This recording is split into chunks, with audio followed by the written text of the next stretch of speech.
But wait till after I'm done today. Ooh, it's gonna be one back more up, y'all. Back This up. pertains to like what you got going on right now, though. Okay. Now, hold on. All right. Okay. We back live. Okay, hold on. boom. Let me go back. Okay. Field Guide to the Spirit World performs an essential function in that with its careful scholarship and cognate insights into what is being missed by the materialistic paradigm that now dominates science, it offers the reader a chance to reground herself in such a way that stories like the one I have told here are no longer mysterious, distant, and seemingly impossible, but rather that they represent what I think we should call ordinary experience of the extraordinary. We need to step out of the prison of materialism in order to see such experiences in ways that might deepen our understanding of ourselves and the amazing universe whose consciousness we are privileged to share. And if there ever was a key to the door of that prison worth possessing, it is Susan Martinez's Field Guide to the Spirit World. And so that was the end of the foreword, and it says this about Whitley Strieber.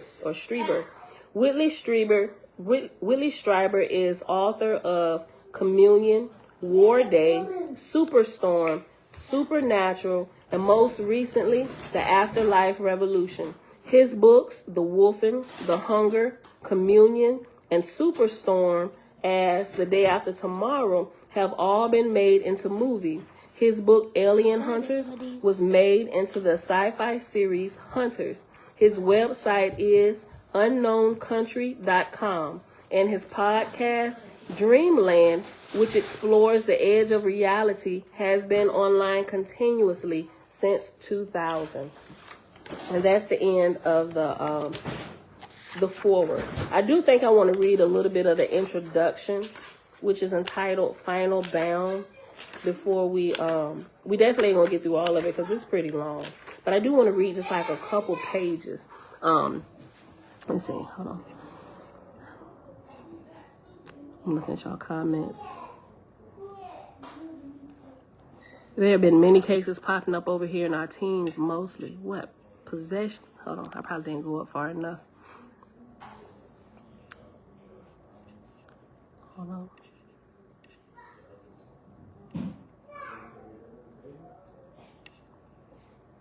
Yeah, okay. Christianity brought me as far as it is designed to Canaan being our promised land, but Oahspe was introduced to carry mankind further. Hannah said, that happened to me many years ago. It scared me so much I had very little spiritual experience at that time. Or OBE, you had an out-of-body experience? Sheba said, the crazy thing is we're having OBEs with meat in our diets because we weren't plant-based. Yeah, what happens? Look, there's definitely a difference with OBEs when you're full of meat. Things are like crazy because I was having out-of-body experiences like early in life too, before I had become plant-based, right? But there's definitely a difference, and it seems like, at least to me, some of those seem like really out of control, where I couldn't get a control of it. And there was a lot of what I would term as more evil spirits showing up there and like attacking me, whatever, to where I would even wake up and like I'd have like whelps and stuff on my arms and just different things that would manifest in my body. I'm like, yo, this is just ain't moving stuff. I'm like, what is happening? But I realized the more I cleanse myself, and when I become plant-based, it seems like even though they may show up, there's a protection around me. Like they'll be like drooling, wanting to tear my head off, and I can feel their energy, but it's like they can't touch me. It's like they can only get so close to me, right? That's the difference that I've noticed with my out-of-body experiences, with eating meat and actually changing to a plant-based lifestyle, cleaning that all out of my system, right? The crazy thing is, oh yeah, I just read that, because we all on the legitimate diets, and we also heard the Creator came away from the false gods. We were all on Levitical diets. Okay. Yeah, if you follow, and I was following that for a while, you know, the Levitical priesthood, the Levitical laws, the Levite diet and stuff that you find in Leviticus, where you eating like the clean meats and stuff. My body, it adjusted a little, but I was still having major issues, and it was affecting me spiritually by consuming meat. We should not be consuming meats at all, right? And that's just from my personal experience, y'all, because it's a, you know, I don't know. Some things I talk about, people look at me like, girl,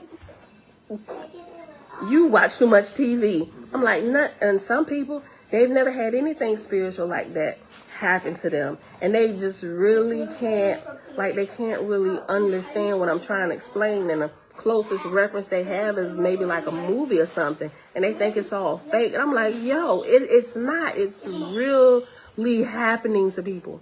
Okay.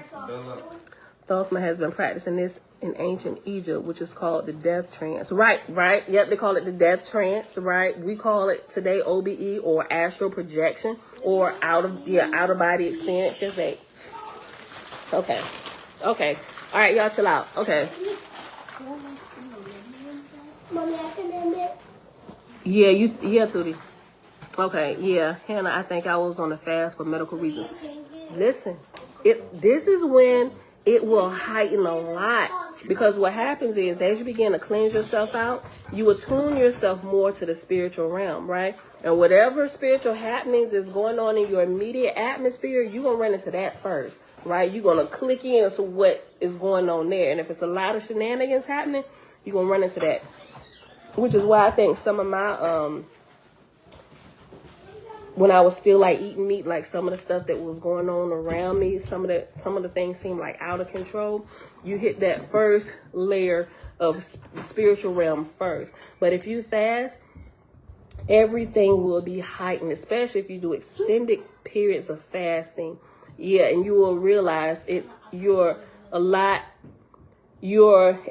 easier to go out of body. And I wasn't doing it before, like when it was happening, it was just happening to me. Like I was, okay, I'm about to have an out of body experience, till I realized a little bit later recently, and it's the last couple years, that you could do it on purpose, right? You could literally train yourself and you could do this, right? And that's okay, as long as you understand you should be developing. Everybody should know this about their bodies, right? This is how we grow spiritually. This is how we test certain things, right? Because we are spirit and we are flesh. Just like our flesh is growing and developing, our spirit should be too. Because there's going to become a point in time when you're no longer grounded here with this body. And you're going to be a constant OBE, right? That is going to be a constant for your life when you return your flesh to the dirt, right? Yes.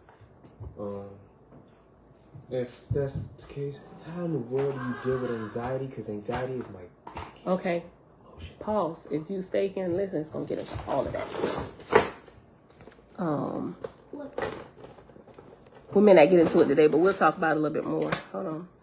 I was asking, mental illness is truly spiritual possession, and a lot is happening to our. Oh, okay, that's what you were saying earlier. Okay. Yes, Yes, listen. As we get through this, you'll be able to pinpoint a lot of this stuff, especially what's happening with the teens. And with social media, all of this stuff, and how they're opening themselves up to a lot of this, even with a lot of recreational, just for fun, drug uses, right? Whether they popping pills, even alcohol, like all of these things, it brings a whole lot of things into light, right? Okay, so let's read through a little bit of this introduction, and we'll pause after a few pages. Where we at? To be honest, the one problem We're at an hour. One problem with teens is that this generation, I do get why the elderly, or not the elderly, but the generation before be like, oh my God, they stupid. I'm gonna be honest, coming from this generation, the only reason why teens do what they do now is because they're trying to escape reality because of how it sucks. Because we realize it very early. I don't disagree with that. I don't disagree with that. Okay. A lot of things y'all say, oh, that's stupid. I don't get why I do Not it. everybody. But as you learn and you grow, look, you can be a light in your generation as you're learning these things and help set your brethren and sister free. Okay, introduction, page 1, the final bound. The truth is not hidden from us. We are hiding from it. Reb Yara Kamiel ben Yisrael. We look at it and we do not see it. Its name is the invisible. We listen to it and do not hear it. Its name is the inaudible. We touch it and do not find it. Its name is the subtle. Lao Tzu Tao Te Ching. That's who wrote that little blurb. Okay. Now it begins. Spiritual, psychic, supernatural, ghosts, angels. Novelists are toying with it. Movies are exploiting it. Government is using it, and in parentheses, after government is using it, remember we talked about before, what they're doing with the military people spying on, they call it espionage, right? And here in parentheses with espionage, they capitalize the ESP, espionage, referring to the astral projection that they're teaching the military personnel to do, to use them for their own selfish and wicked gains and for lording over other governments. This is a real thing. I'll repost this. The CIA document, we read it probably about 9 months ago now. I'll put the link to it, and I'll also reshare the videos. Matter of fact, I think I put it in a playlist. I may or may not. If I didn't, I'll put it in a playlist, and then I'll share the playlist. I think it took us about 4 or 5 days to read through that document, but I'll reshare that. Hold on. CIA document. All right, but that's really good. Y'all should see what our government really knows. Yeah, right. Remote. They call it remote viewing too. Real good. Thanks, Yahweh. Okay, listen. Spiritual, psychic, supernatural, ghosts, angels. Novelists are toying with it. Movies are exploiting it. Government is using it, espionage, and talking heads are making self-conscious jokes about it. But are we ready for the real thing? Hardly. Jeremiah, try to keep her quiet. Try to keep her quiet. Talking heads are making self-conscious jokes about it. But are we ready for the real thing? Hardly. That which we call PSI is still in the tawdry category of horror as far as retailers are concerned, while the mainstream skeptics claim falsely any evidence of ghosts just doesn't hold up. The spiritual movement in the U.S. was built on scams. Angel 2015, page 75. And we'll see throughout here the references after some of the sentences. It'll be in parentheses along with the page number of where you can find this, right? And all of the references are in the back.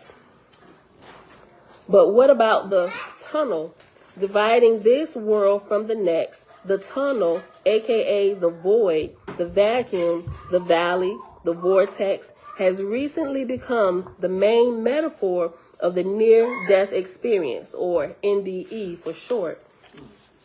Among those who die but revive, descriptions of the transition include moving very rapidly through a long, dark tunnel. I found myself in a tunnel of concentric circles. I was in a sort of whirling state. I felt as if I were moving in a vacuum, in a cylinder. I was moving through this long, dark place. I went through this dark black vacuum at super speed.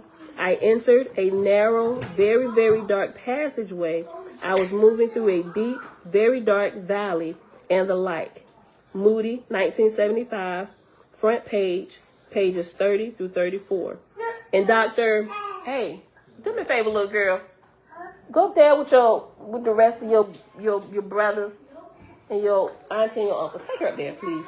Take her upstairs. Keep them all up in the loft. I'll be done in a few minutes. We're on page 2, y'all.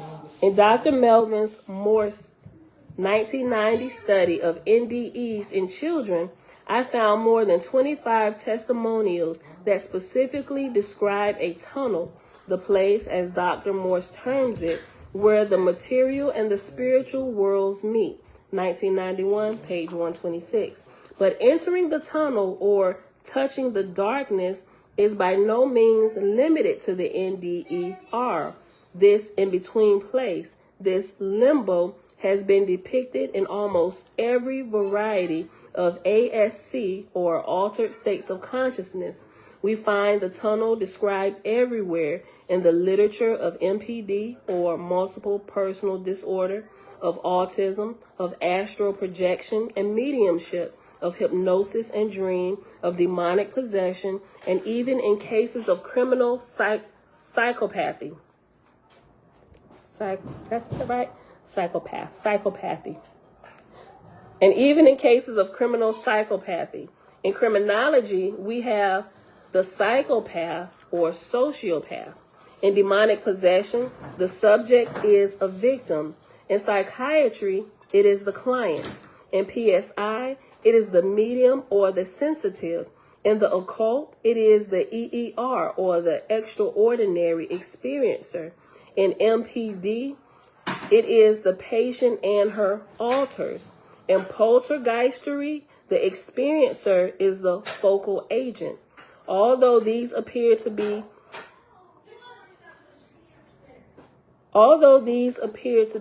disparate areas, once we delve into the spirit influence, we find a common link, an underlying factor X.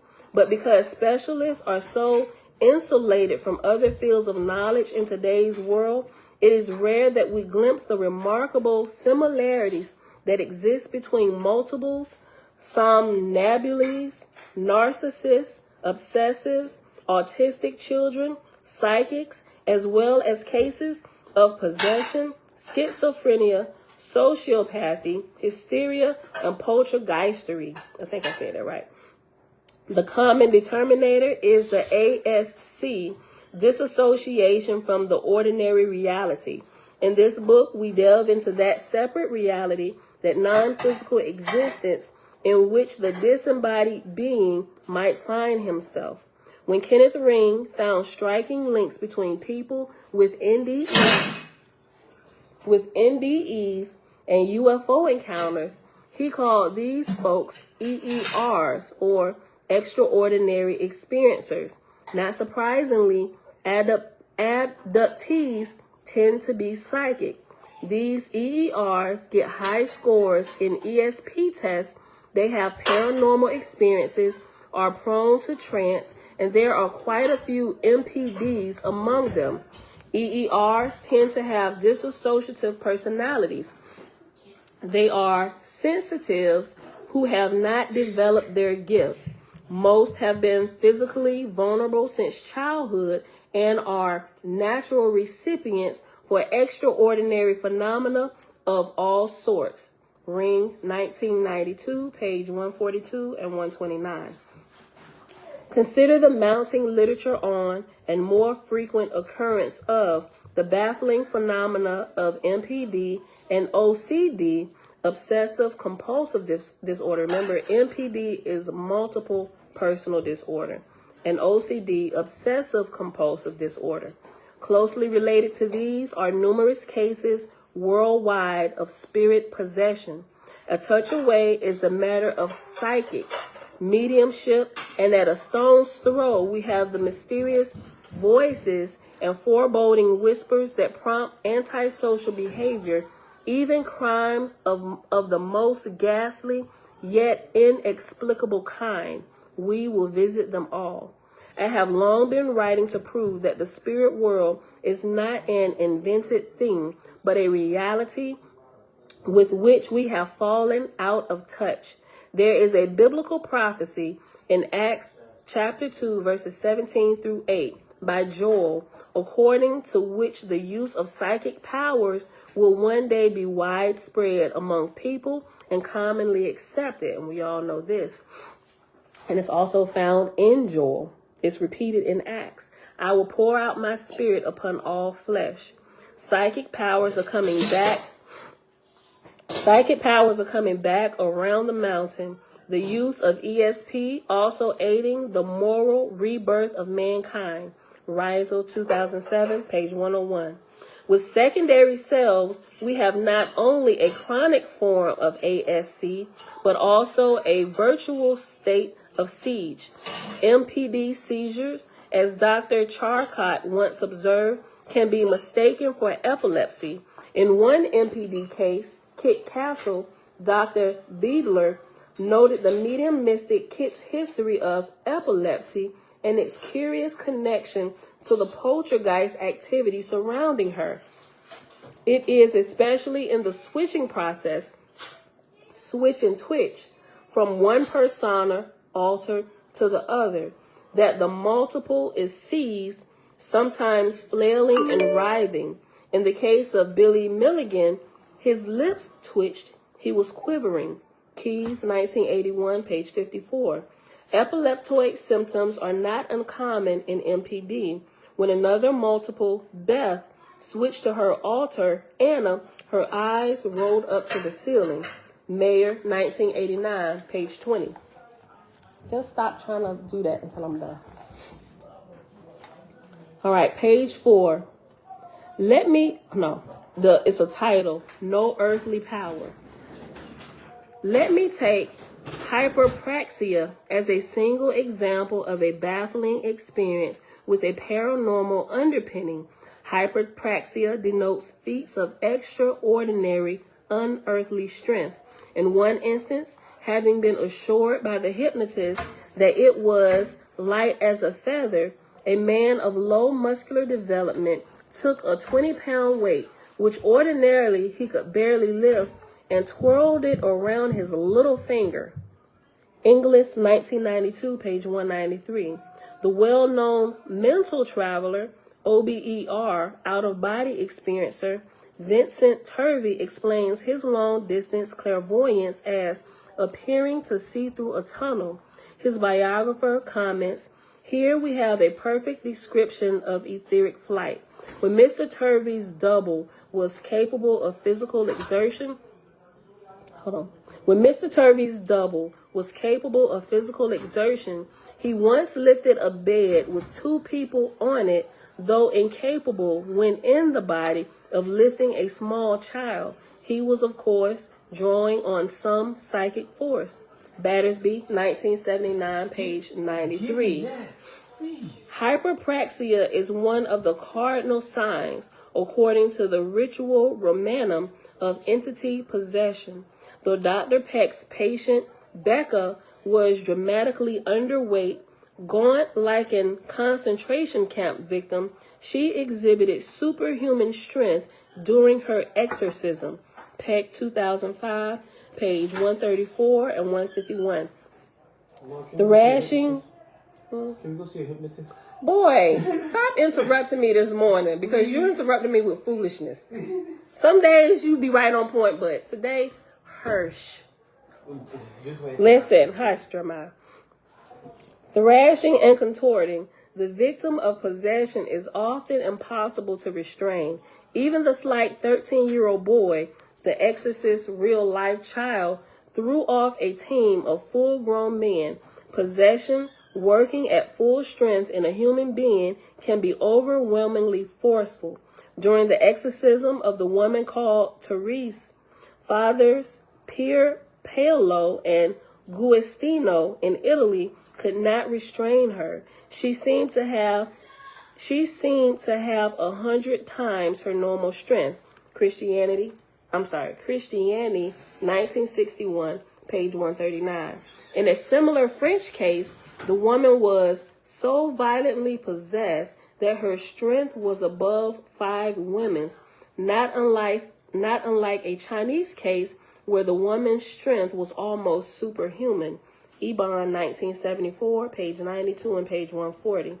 As for the Haitian Lao, Wade Davis, in his brilliant analysis of the serpent and the rainbow, sat as an observer during the Haitian rite of spirit possession. The woman was mounted by the divine horseman. She had become the spirit. Never in the course of my travels in the Amazon had I witnessed a phenomenon as raw or powerful as the spectacle of Vodun possession that followed. The initiate, a diminutive woman. Did I say that right? Diminutive. The initiate, hold on, you coming to see what the word is? Diminutive. Yeah.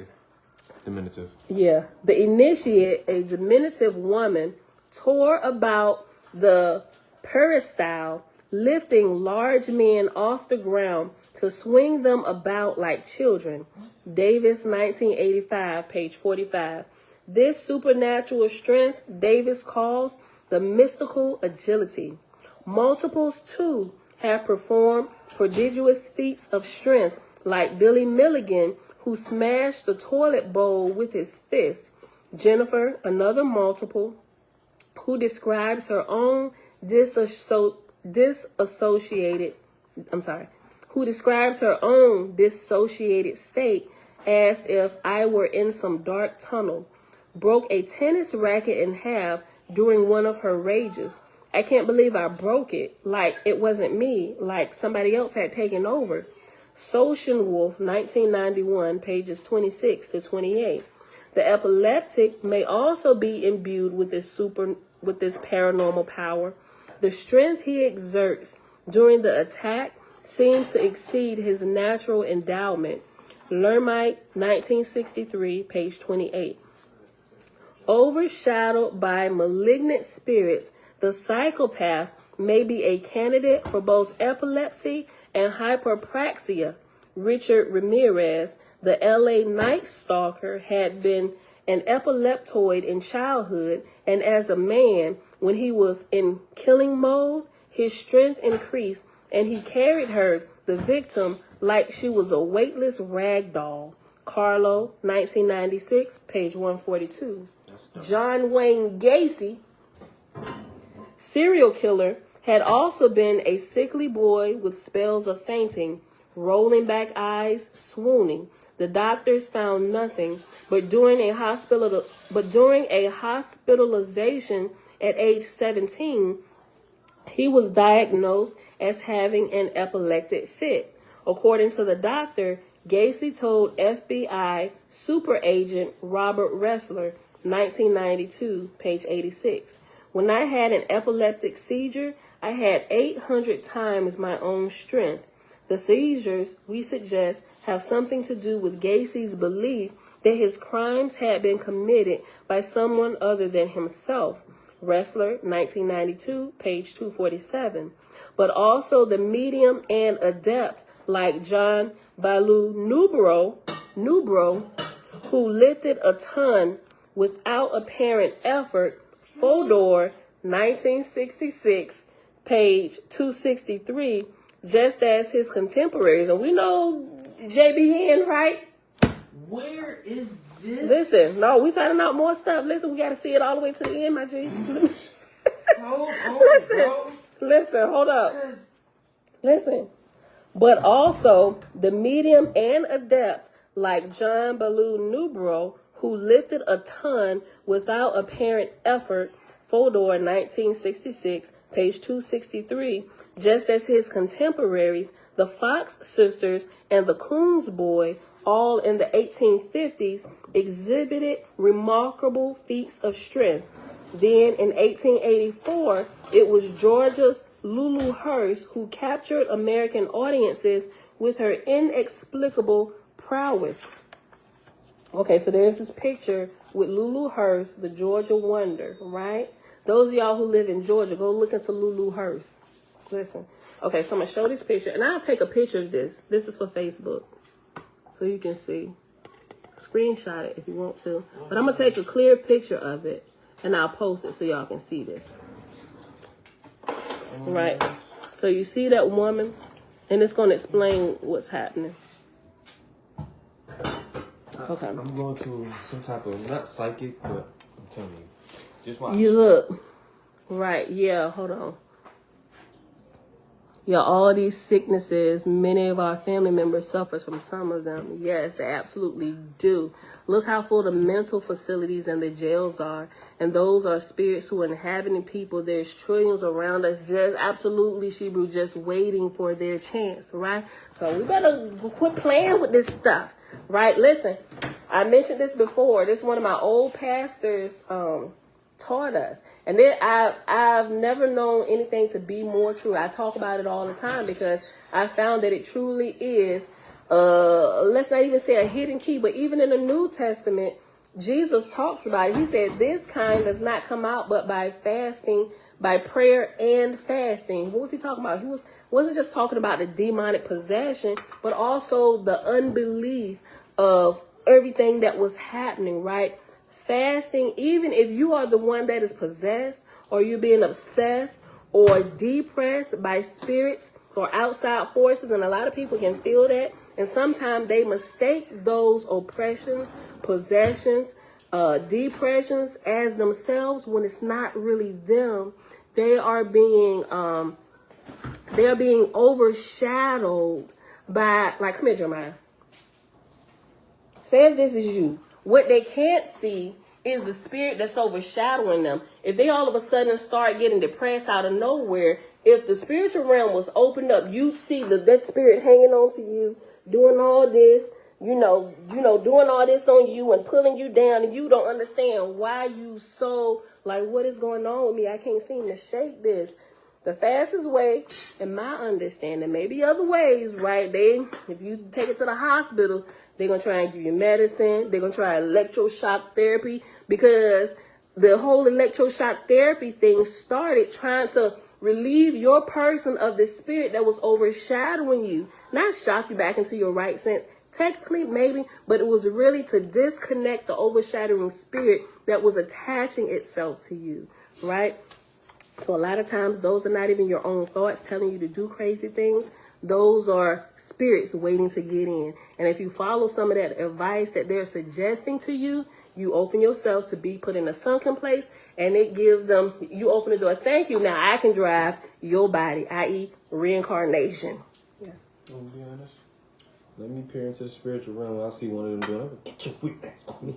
I'm being serious. I'm gonna hurt his feelings. His or her feelings so bad, they gonna look at me. Listen, but one of the best ways to dislodge an unwanted spirit from you is to fast. Literally water fast. Because you will literally think about what we learned about spirits, right? And when they attach themselves and you have habits, you're eating meat, you're constantly feeding these spirits because they feed off the atmospheric portions of the food. Think about what the Bible talks about. When they slaughtering the sacrifices and stuff, and they get the sweet smelling savor, that's how they're fed. If you're constantly doing things and have things that keep them around, they're going to stay attached to you. Fast, water fast, right? It will stop everything that they are there for, and it will dislodge them. It will set you free. It may take a little bit of time, depending on what you in or what they done got you into. But that is one of the quickest ways to deliver yourself, right? You got habits, where even the habits of overeating, overindulgence in sexual activity, pornography, drinking, drugs, whatever. Fasting will help, and it's hard. But if you stick with it, you will begin to take control of your own soul salvation and free yourself. Right? That is a key that I 100% agree with, even in the New Testament. Right? Absolutely. Okay. So let's read this little page on Lulu Hurst. And I think after, they're talking about Sybil too. Hold on. I forgot. Okay, listen. Okay, let me read this. I'm going to read this. I'm going to take a picture. I'm going to read what it says. Lulu Hurst, the Georgia Wonder, writes her autobiography and for the first time explains and demonstrates. And at the bottom under the picture, so in the picture you have this woman look like clearly supernatural strength and all these men. She just flailing around, just this little old lady, right? And it says the great secret of her marvelous power. A death blow to spiritualism and superstition of every kind. A new and unparalleled revelation of the forces that puzzle and mystify the entire continent. Full-page illustrations, copyrighted, all rights reserved. Published and for sale by Psychic Research Company, Times Herald Building, Chicago. Who reads the book can acquire the power. And then it says figure 1.1, the electric maid. On stage, 3 men would pile on a chair and Lulu would move it into the air with her hands. A group of men would grasp a cane, brace themselves, and little Lulu would grab the cane and drag the men back and forth across the stage flinging them all into the footlights. Miles 2000, page 251. And I'll show y'all this picture again. That's for Facebook, YouTube.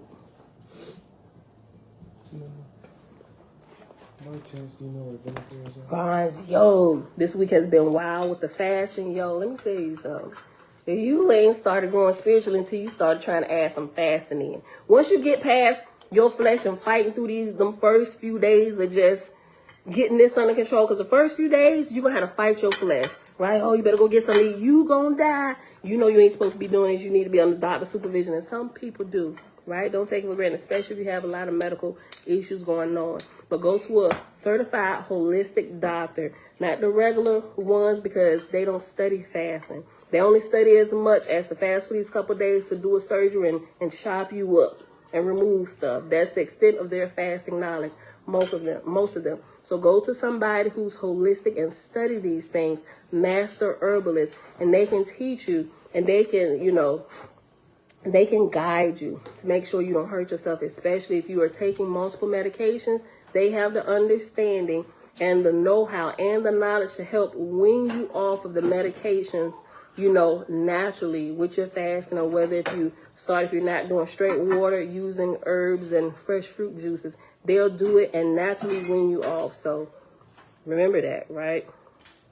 But yeah, getting into it, it's one of the most making fasting a lifestyle is one of the most life-changing things, not just physically, but you just by default from fasting, you just gonna get physical goodness coming.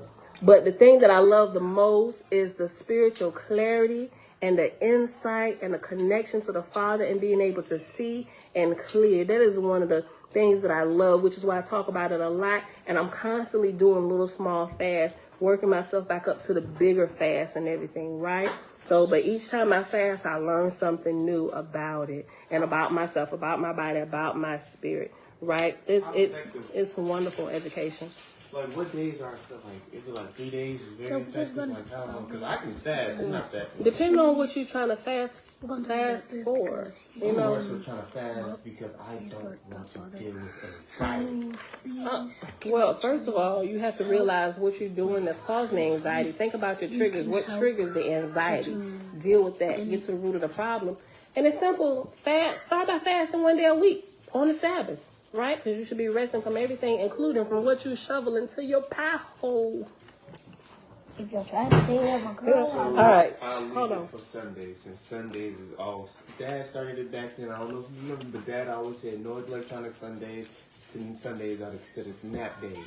Everybody get off, no TV, no game, no none. Yeah, right. But we just kind of like adjusted that to the Sabbath. At that time, that's what we knew. That's what we understood. And every Sunday was our Sabbath. Right, but now if I went the Sabbath according to the Most High. Why every Sunday? Let's talk about this a minute. Let me get done with this, son. You weren't even on this earth yet. Yeah, you still listen. Okay, all right, y'all, chill. Let me get through a little bit more of this, and then we're gonna pause, y'all. Okay, page 7. Most interestingly, rolling eye, and we'll wrap it up in like 15 minutes, y'all. Most interestingly, rolling eyes, twitches, or marked changes in facial expression, observes Dr. McNutt, also happens to be signs of spirit possession. Head 2004, page 58. Though also evident in the trance convulsions of the trained medium. It is understandable that the overwhelming loss of control in trance mediumship can occasion involuntary spasms. Miss Piper, falling into trance, would be subject to slight convulsive movements, something like an epileptoid fit. So we ask, isn't there some overriding factor at play in these freakish displays of multiples, the possessed, the schizophrenic, the psychic, the hysteric? Tourette's syndrome, we might add, also resembles possession. Tics, sudden jerks, guttural sounds, shouting, obscenities, and these in turn dovetail with the displays of some autists whose symptoms range from clairvoyance to MPD and OCD. Dr. Arthur Goodham, 1982, pages 52 through 53, has said what used to be called St. Vitus dance or chorea is now known as obsessional tics. In these, the child suffers from uncontrollable twitchings. These children were prone suddenly to burst out in obscene language with no relevance to immediately preceding topics of conversation. And after obscene language, there's a little asterisk.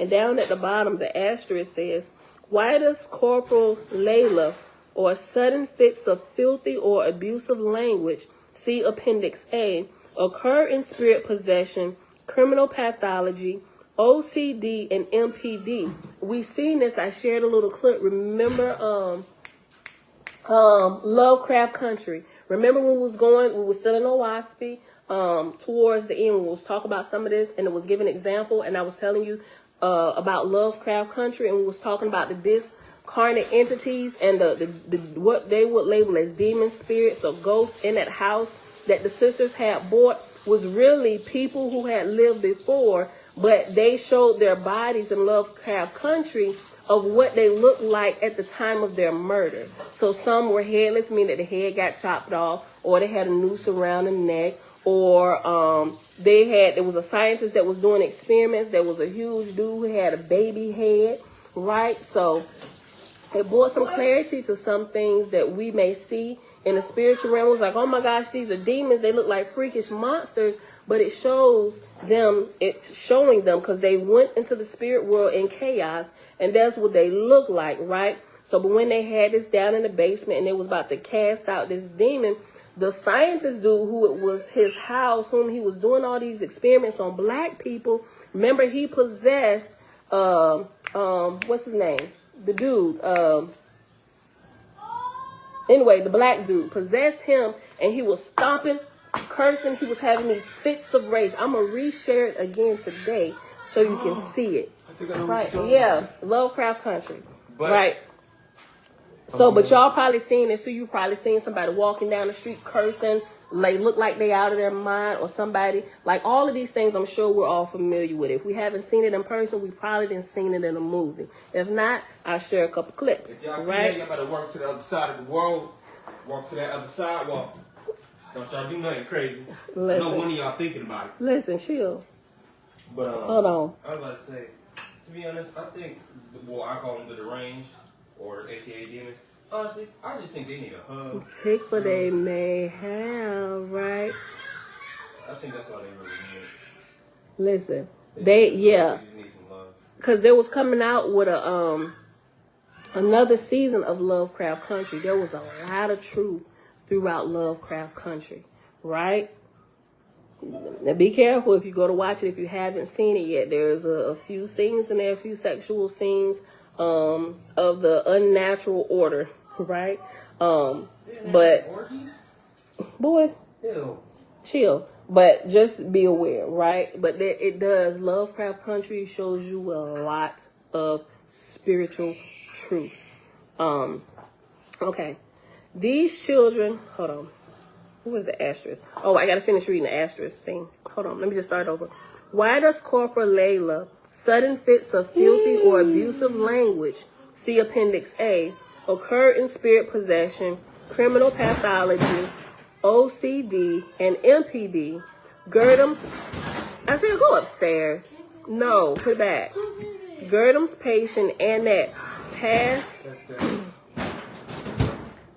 in a second from her natural charm to a state in which she strung together the most vile collection of four-letter words the doctor had ever heard. 1982, page 52. So let's go back up.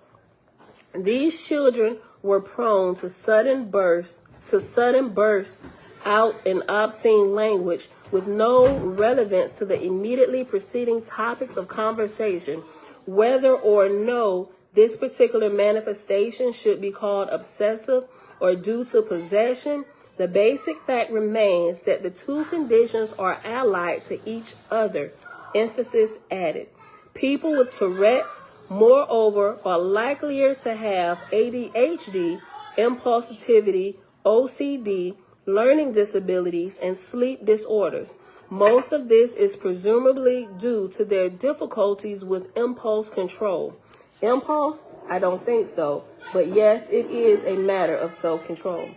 Quote, sometimes an earthbound spirit steps in and takes control, emphasis added, and then there is obsession or possession, end quote. Carl Wicklund, 30 Years Among the Dead. I got that, and I haven't gotten through all of that either. Okay, page 8. What shall we make of the serial killer like J.W. Gacy or John Wayne Gacy, who feels that someone else is controlling his actions? Eric Chapman, for another, believed that people were controlling him with their thoughts, or that the CIA was plotting to control his brain. Markham and Bosco, 1989, pages 304 to 308. Along the same lines, why do certain paranoid schizophrenics imagine they are being manipulated by space aliens, Martians, etc.? Some patients complain that they have lost control of their minds and that thoughts are put into their head by outside influences.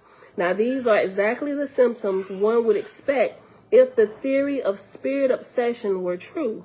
Archer, 1967, page 101. Can you tell them to calm down up there? Usually, the victim has no clue of the personality behind the invasion of his own mind and so constructs some fancy to account for it.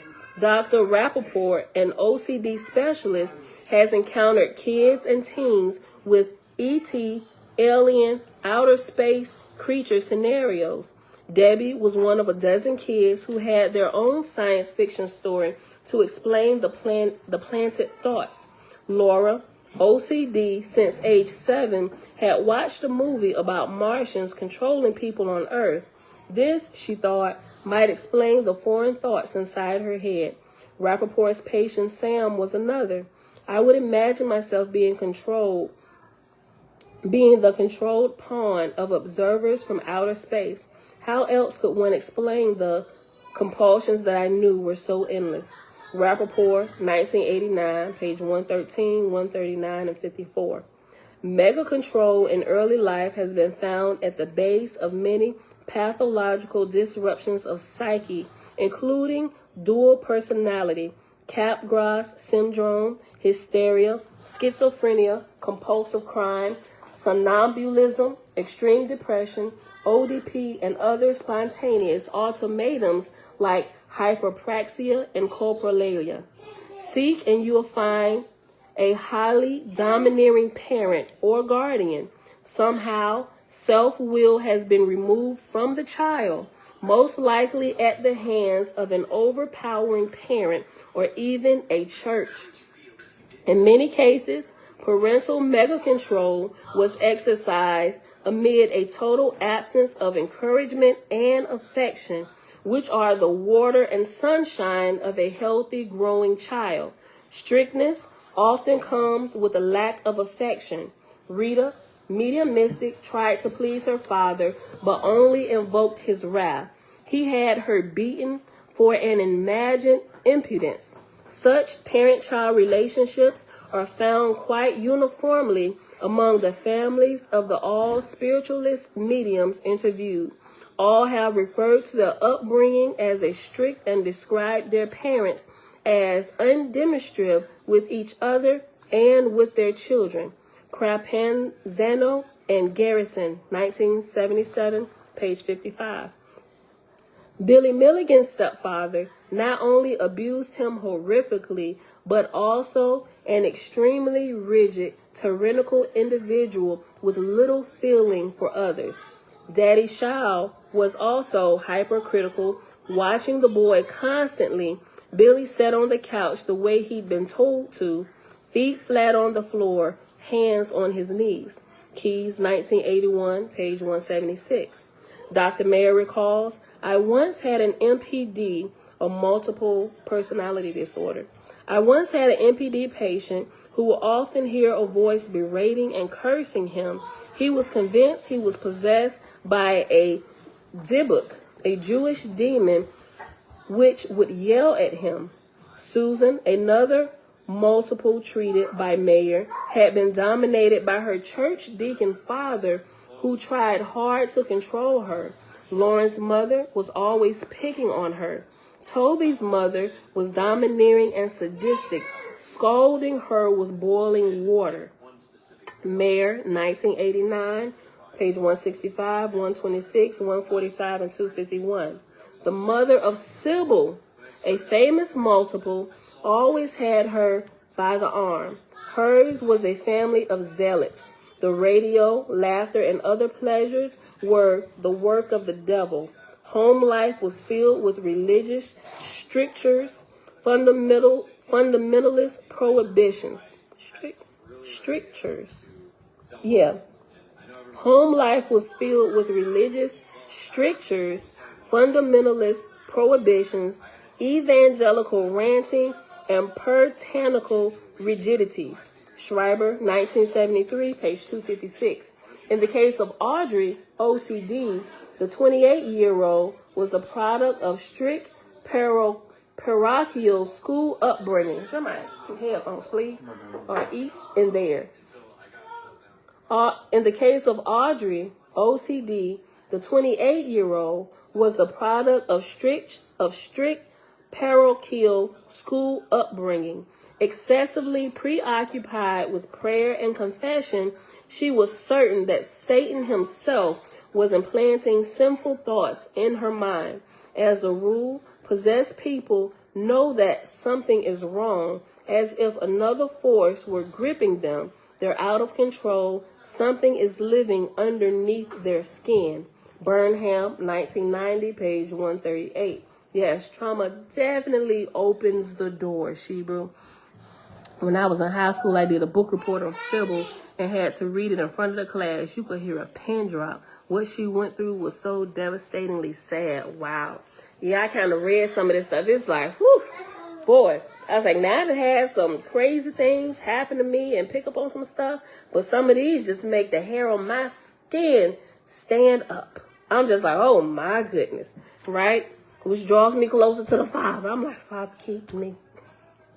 And all my researching help me not to open up doors that shouldn't be open, right? Listen.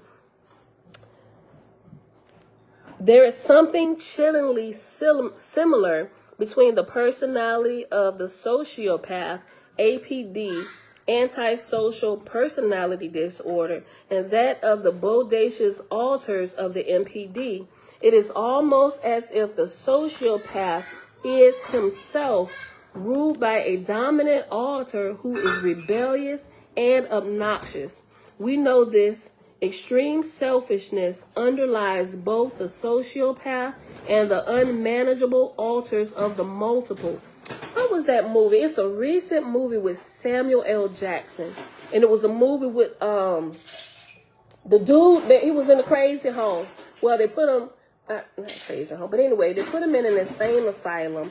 But there's the Split. Yes, Split. Y'all seen Split? It took me so long to watch it because I'm just like, ugh. But you get a whole lot of spiritual truth in that movie.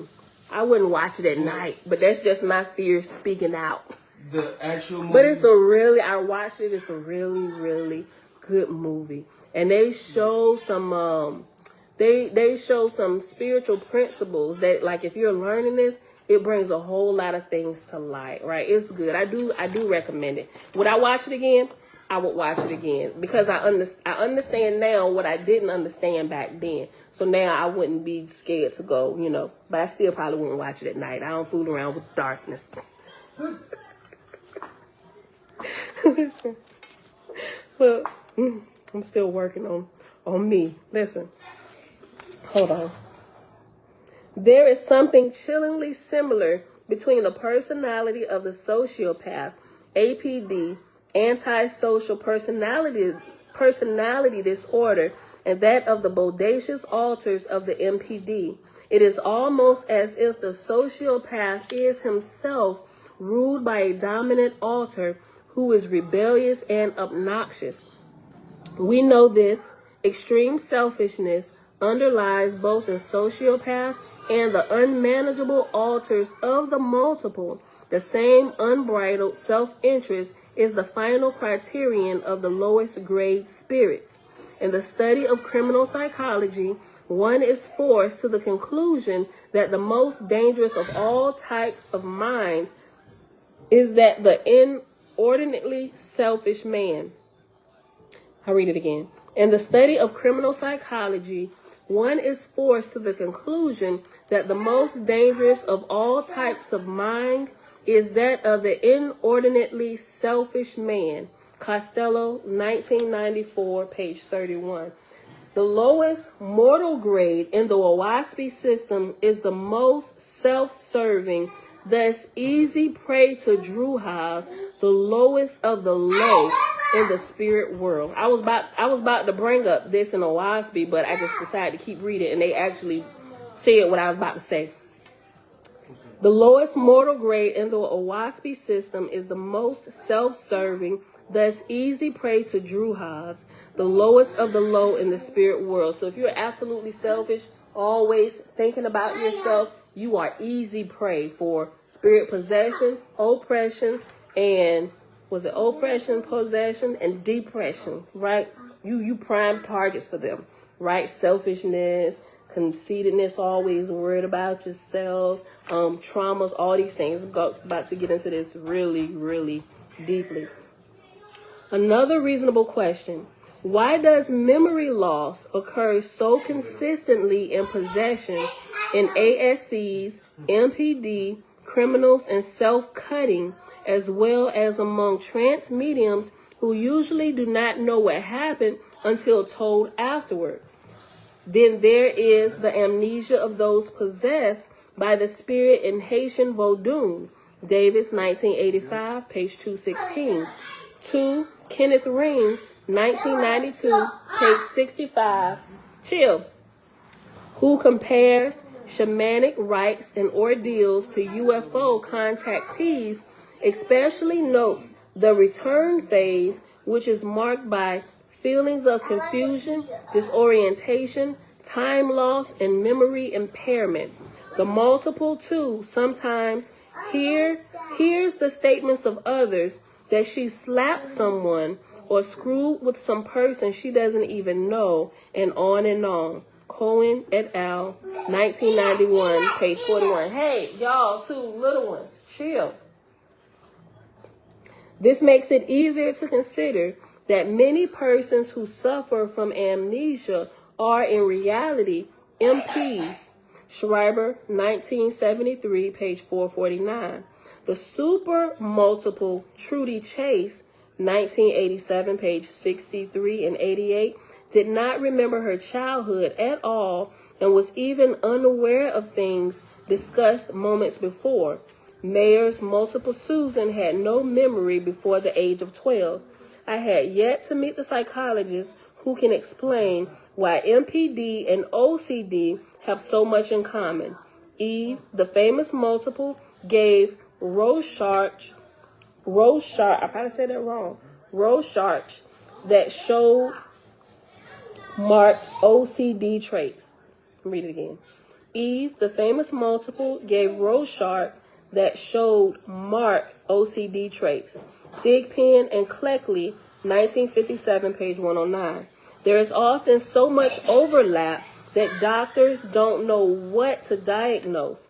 In the case of Jenny, for example, a suicidal patient with ECT, doctors diagnosed schizophrenia, depression, and bipolar in turn. Such promiscuous diagnoses are more common than we realize. Can we, moreover, really differentiate between possession and MPD? After all, the evil spirit will make every attempt to appear to be one and the same person with its victim, as one exorcist put it. Martin, 1976, page 18. Said another, while some clinicians deeply suspect My cases of purported possession are actually cases of MPD.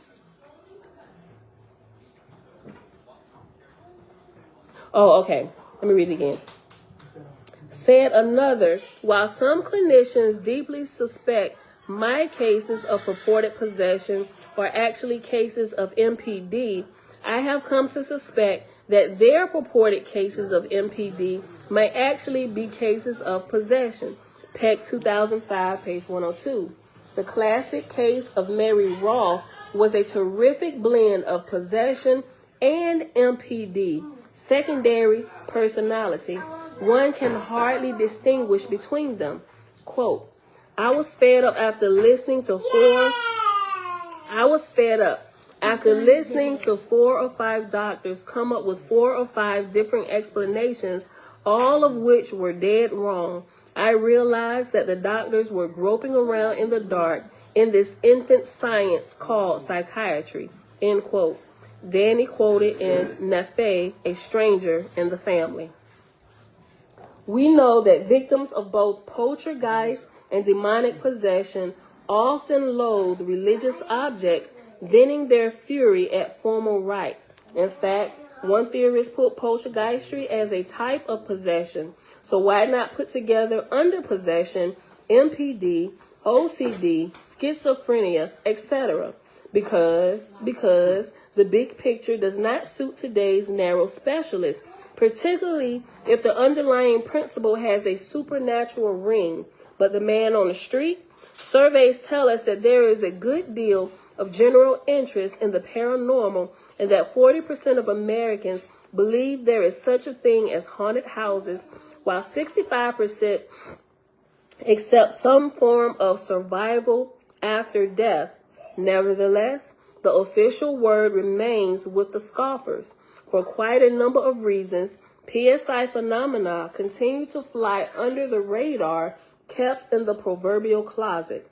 Detractors have been whitewashing the spirit world for hundreds of years because it fits neither the religious nor scientific model. Quote, editors may secretly believe but openly denounce, end quote. Henry Steele Alcott, People from the Other World.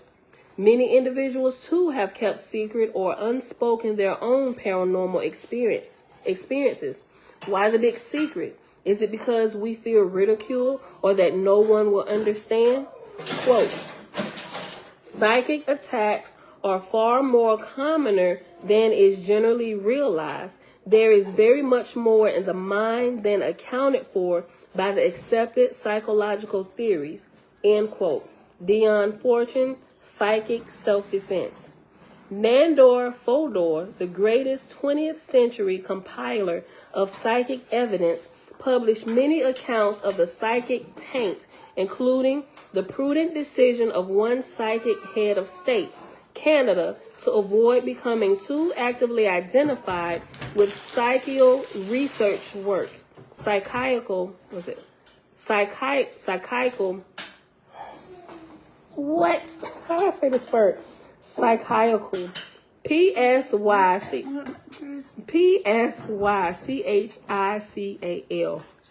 Psychical. Look, I spelled it for y'all. Okay, stop. Y'all gonna mess me up more. Pistachio. Psychical. So I think psychical. Okay. Listen. Men, stop. I think I got it. Wait. I think it's psychical. I was adding an extra. Listen, I spelled it for y'all. Psychical. Psychical. Okay. Let me read it over.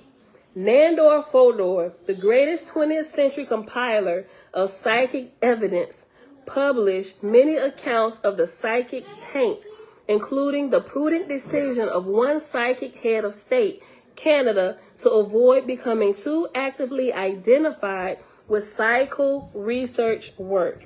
Another account cites the superintendent of schools of New York, who was forced to resign because he publicly stated his belief in spirits.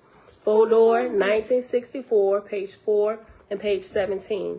And after this reference, there's another asterisk, and down at the bottom it says, Fodor's contemporary, Dr. Carl Jung, kept secret his lifelong spiritual experiences.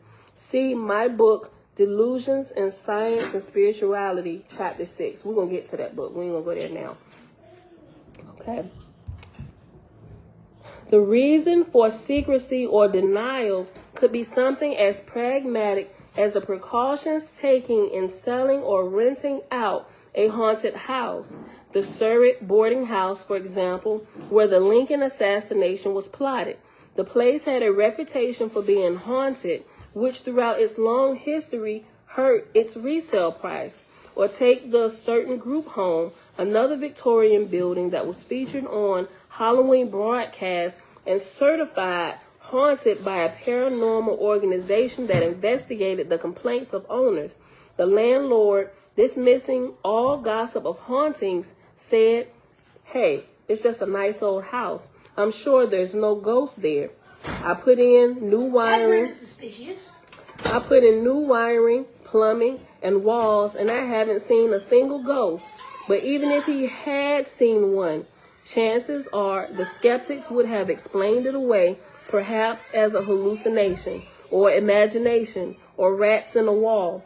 While it is perfectly reasonable to look for a commonplace explanation like a trick of the moonlight, not every apparition or weirdness can be eliminated in this way. And when the evidence for some unseen power is overwhelming, the doubter's line of defense falls to mere semantics, explaining away the phenomena with obtuse verbiage, trotted out or awkward, ambiguous phrases like an exteriorized nerve force, dramatization of a telepathic impulse, hyper-acceptability, unconscious autosuggestion or cerebration, primal instinct, some unknown magnetic principle, bundle of projected expressions. Although most of these word groups do not come with a good explanation or clarification, a bit of effort has gone into the concept of thought forms, in which case it is argued that a house, for example, could hold the thoughts or energy of its former occupants. Hey, yeah, when I'm done. I'll be done in a few minutes. In which case, it is argued that a house, for example, could hold the thoughts or energy of its former occupants, which then manifests as a haunting. Frankly, whenever I hear theorists resort to thought forms or an energy, I am nonplussed. Energy per se has no intelligence, no personality, nor purpose, whereas the entity behind apparition does. The term energy in place of entity is simply an evasion, a way to beat around the bush. And after energy, there's another asterisk, and I think we're going to pause after I read this energy portion after this, because it has energy and poltergeist, and I'll pause. As Eugene Morey, 1988, page 62, a great 20th century exorcist and spiritualogist observes, since a spirit entity normally has no physical energy, he can, on occasion, absorb the excess energy from a small child or from the manipulations by a chiropractor. Spirits, he points out, may also accumulate energy by gathering it up from a scene of lively human activity. Any such energy can be drawn upon to produce poltergeist activity. That is true, right? Okay, so the next page after this, energy and poltergeist, we'll pause. Energy and poltergeist. Even so-called experts in the paranormal often resort to the clueless energy explanation, which is no explanation at all. In one poltergeist case, Rosemary E. Gulley, 2000, page 331, makes bold to declare discarnate beings were eliminated as a possible cause, for none had manifested or communicated. Virginia, the young focal agent, had never complained about being possessed or harassed by unseen agents. The most likely cause was Virginia herself. Her rapid pubescence may have generated the energy. emphasis added to create poltergeist forces, and namely, Goley even suggests the entire episode may have been in part an attention-getting device. I would like to contrast Goley's vacuous analysis with the words of Ina Twigg, England's foremost medium of the mid 20th century. When asked what she thought of the poltergeist phenomena, Twigg replied, "These are people, spirit people, who have a strong reason for coming back to the world. Perhaps they passed on, obsessed with some unsatisfied urge." No stranger to poltergeistery, Twigg, in one alarming case, was called to a family home where fires were breaking out all over. Chairs, rugs, beds, curtains just catching fire spontaneously. I had never seen anything like it in my life. It was really terrifying. As Ina sat with the family in the living room, she suddenly heard a voice. "I'm Jimmy." "Who are you?" she asked. "I'm her brother. I died as a result of a fire when I was 3 years old." Then she asked him, "Why are you terrorizing these people like this?" "It is my only means of making them wake up to the fact that what is happening in the family is too dreadful for words." She asked him what was going on in the family that disturbed him so, and he told her the story. It involved a wicked quarrel and estrangement among family members. The spirit was determined to continue his stunts until peace was meaningfully restored among the family. Twigg then asked him to promise to leave if peace were in fact made between them. "I promise you that if they make peace, there will be no more disturbance." And there were no more fires. Twigg and Broad, 1973, page 62 through 110. That right there blew my mind. The son, like, nobody ever put together, hey, this might be Jimmy. Jimmy died by fire. These fires are breaking out. Jimmy, is that you? Nobody putting these pieces together, right? But this is so interesting. Right. Okay. So we'll pause right here, y'all. Oh my gosh. We're at 2 hours and 32 minutes. Okay. All right. So we'll pause here. It's just because we've been here for a while. And I wanted to go as long as I could today because tomorrow we start at 6:15 a.m. and we cannot really go over the 7:15 mark, right? Like I have to be done. It'll be 6:15 to 7:15. So if I share a story and it takes up more time, it's just going to be a part of the time, right? And wherever we pause that is just where we're going to have to pause at, right? And because especially after November the 7th, which is not this Monday, but next Monday, I absolutely cannot. I'm trying to get this going before that date hits because there can be no running over my time after that because of, family business requirements and all of that stuff. So yeah, I hope y'all enjoyed this today. I'm going to try and keep it, when we get a good bit, I'll try not to go off on rabbit trails or whatever. But if it's a part of the conversation and it helps us and somebody sharing something, I ain't going to cut it short. I mean, I'll cut it at the end of the time. It may shorten our reading time from one of the other books, but y'all get it. We'll work it out as we go. All right. So we started page 15 and I put the dates here. Start marking my dates.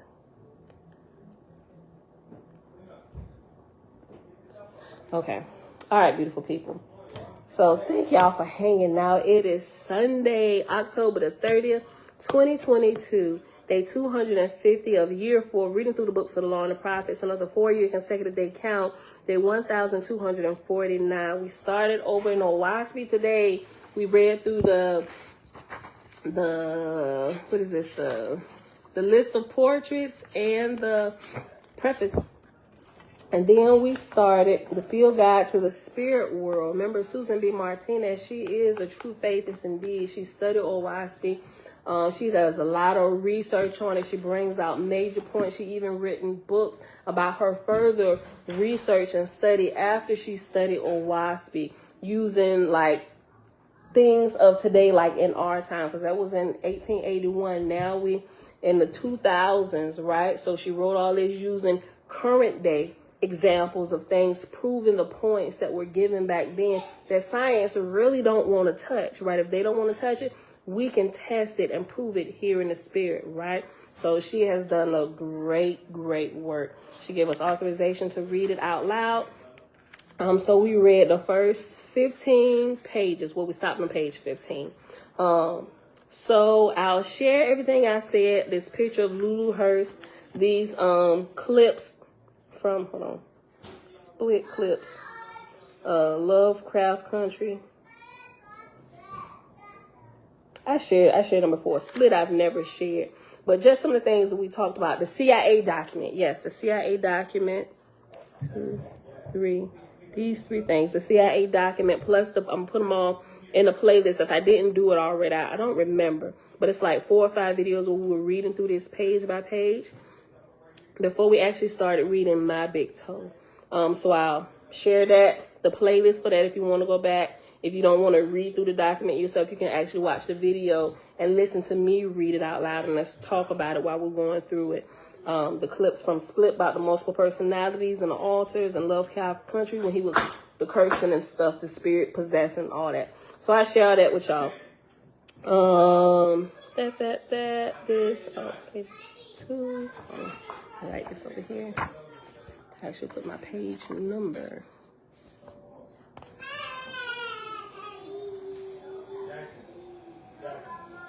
All right, beautiful people. And I think that is it for today. Let me see, let me double check before I call Bella down here. He being funny. Tabitha Pistachio, right? Okay, let me go back up. Okay. Mr. Glass, I know, spooky. I don't like horror movies, even at my age, 56. I don't either, but some of them that I actually watch, like I stay away from things like Saw and stuff like that. And Freddie and Jason, I ain't got time for their shenanigans. I'm so glad that this last, they doing this last, what is it, the Jason movie. They got the, it's out in the theaters or about to start or something. I just stay away from theaters when those type of movies are being played, because it's all kinds of discarnate entities around about, and I ain't just, I ain't playing with none of yous. She said, I'm now wondering about our elderly being diagnosed with Alzheimer's, dementia, and other things they come up with to prevent admitting they are spirits. Like, listen. They are like some of the things that my father was dealing with. They were saying like early onset Alzheimer's, different things like that. And me actually learning a little bit more about the spiritual realm, I was like, man, I'm like, Dad has been putting in a sunken place. And like they doing all kinds of tests on my dad and couldn't figure out what was wrong with him. And I'm like, me and my sister was talking, like, this is more spiritual than anything. And I would say that because just thinking about my dad's life and some of the things that my dad really opened himself up to be put in that place by some of his own actions. When the doctors say run all this tests, they said, we just don't understand why this stuff is happening. When I say they ran every kind of test on my dad, they ran every kind of test on my dad. And it's just like, well, we just going to chalk it up to like dementia, Alzheimer's, and all this. I'm like, and you know, my sister, she's already a registered nurse, and she started studying some of this, and I was like, man, yo, something. But you know, we didn't fully figure it out before he passed, and you know, things happen. But now that we're getting more knowledgeable and we're learning and growing spiritually, a lot of these things we can prevent, especially we see our family members possessed or oppressed or obsessed with things spiritually, we are better prepared to help to deliver them while the medical realm is still developing in these things, and they still just kind of want to just put people away or use medication to calm them down and just push them off to the side. We don't want to deal with that. Neither do we know how at this point. And they completely just don't even want to look at the spiritual portion of it, and that this could be the underlying foundation. And we really need to look at this for true deliverance and helping people to regain their own selves back and getting them free of other spirits who have begun to cling on to them, right? So, yeah. We have to question everything, Tabitha. Well, you're welcome, Kendrick. Yes, all you all enjoy your day. Tabitha said the 2 hours was worth it, so have a great Sunday, family. Right, I know. Some of us we used to sit in church for 4 and 5 hours. At least I know I was for a period of time. And didn't think nothing about it, didn't complain nothing. But it seemed like this time just flies by. I was like, man, we've been here over 2 hours. Don't even seem like it, right? Okay. You're welcome, and love y'all too. All right, y'all. Yeah, Lovecraft Country. Gotta watch it. Yeah, my mom had dementia. She got really mean. Yeah.